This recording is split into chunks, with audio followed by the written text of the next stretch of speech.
بسم الله الرحمن الرحيم. إذا وقعت الواقية ليس لوقعتها كاذبة خافضة رافعة.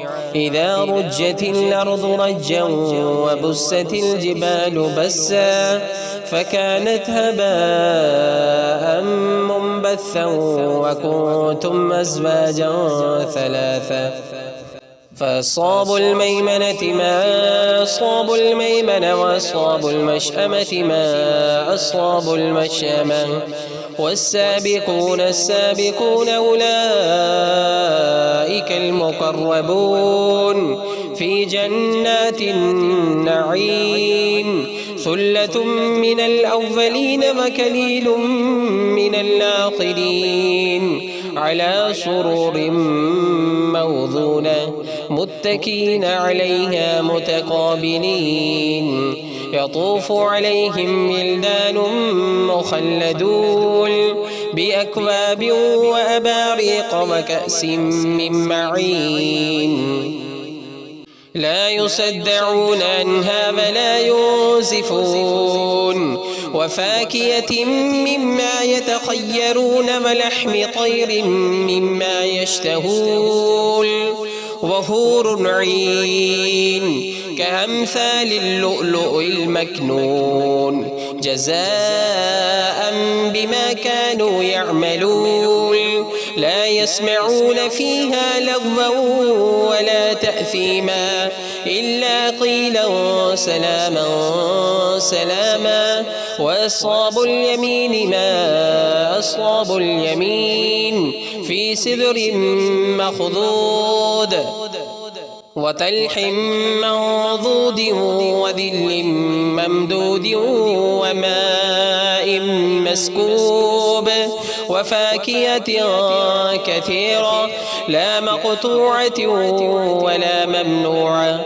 وفرش مرفوعة إنا أنشأناهن إنشاء فجعلناهن أبكارا عربا أترابا لأصحاب اليمين.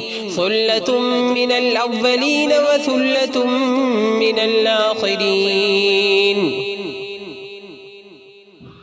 وأصحاب الشمال ما أصحاب الشمال في سموم وحميم وظل من يحموم لا بارد ولا كريم. إنهم كانوا قبل ذلك مترفين وكانوا يصرون على الحنث العظيم.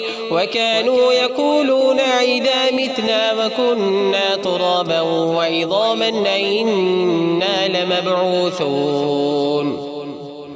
أوآباؤنا الأولون قل إن الأولين والآخرين لمجموعون إلى ميقات يوم معلوم. ثم إنكم أيها الضالون المكذبون لآكلون من شجر من زكوم فمالئون منها البطون فشاربون عليه من الحميم فشاربون شرب الهيم. هذا نزلهم يوم الدين. نحن خلقناكم فلولا تصدقون.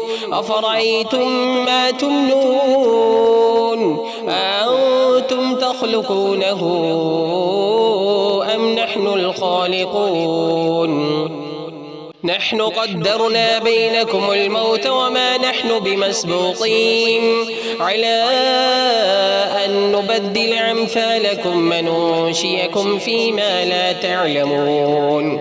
ولقد علمتم النشأة الأولى فلولا تذكرون.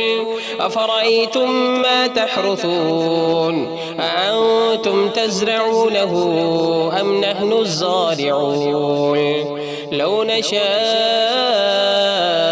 لجعلناه طعما فظلتم تفكهون. إنا لمغرمون بل نحن محرومون. أفرأيتم الماء الذي تشربون أأنتم أنزلتموه من المزن أم نحن المنزلون لو نشاء جعلناه أجاجا فلولا تشكرون أفرأيتم النار التي تورون أأنتم أنشأتم شجرتها أم نحن المنشئون نحن جعلناها تذكرة ومتاعا للمقوين فسبح باسم ربك العظيم فلا أقسم بمواقع النجوم وإنه لقسم لو تعلمون عظيم إنه لقرآن كريم في كتاب مكنون لا يمسه إلا المطهرون تنزيل من رب العالمين أفبهذا الحديث أنتم مدهنون وتجعلون رزقكم أنكم تكذبون فلولا إذا بلغت الحلقوم وأنتم حينئذ تنظرون ونحن أقرب إليه منكم ولكن لا تبصرون فلولا إن كنتم غير مدينين ترجعونها إن كنتم صادقين فأما إن كان من المقربين فروح وريحان وجنة نعيم وأما إن كان من أصحاب اليمين فسلام لك من أصحاب اليمين وأما إن كان من المكذبين الضالين فنزل من حميم وتصلية جحيم إن هذا لهو حق اليقين فسبح باسم ربك العظيم.